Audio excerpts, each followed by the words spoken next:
processes. We said that we can keep doing what we're doing, but when it comes to narcotic-only investigations, we can forego the search warrant for those investigations. The Killeen Police Department making changes to its no-knock warrant policy. Now, the department recently put a temporary ban on the policy so they could make those changes. During that 90-day ban, a no-knock committee met to discuss how to improve their policy. Tonight, 25 News reporter LEIGha McNeil joins us live in Bell County with the latest. LEIGha? Well, Todd and I, the national dialogue surrounding no-knock warrants was one of the driving forces behind the department's decision to address their own policy. Just like you guys said, a group did meet here in Killeen that was hand-selected citizens that discussed some changes that could be made to the policy. All those suggestions have been approved by Police Chief KIMBLE. There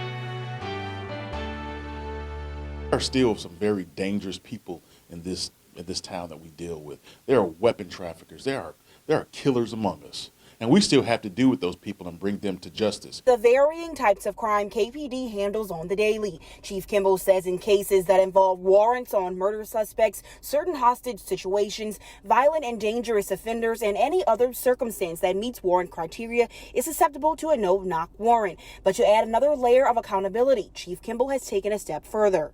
If the citizens of Killeen are going to hold me accountable, then I want to have an executive review.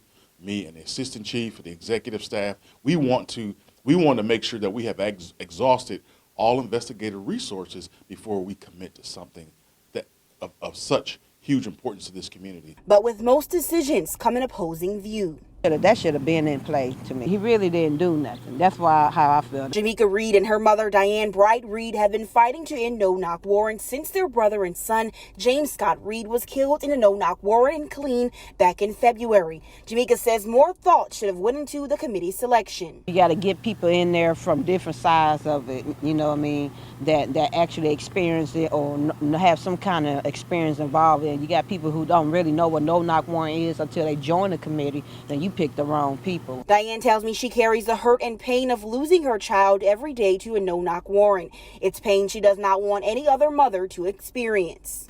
It was my child. It might be somebody else's child next.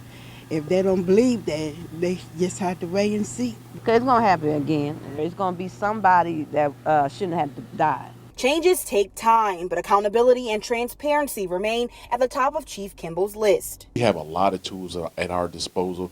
The search warrant is just one of many tools that we have. I would say those that think they should be banned is that we have a process, and the process is continually looking how to make that process better. Jamaica tells me that the current list and where a no-knock warrant would happen is too broad and needs to be more specific. Nonetheless, she said she will continue to fight to an end for no-knock warrants across the country. Chief KIMBLE also tells me that he's always open to hearing the community's concerns and always prioritizes the safety of citizens here in Killeen. For now, live in Killeen, LEIGha McNeil, 25 News. LEIGha, thank you. Killeen police say transparency is vital to the success of a community policing partnership there. Chief KIMBLE has been trying to reshape and rework parts of the department. On its website now, they've listed their most frequently requested policies so citizens can review and understand them. That information is updated monthly.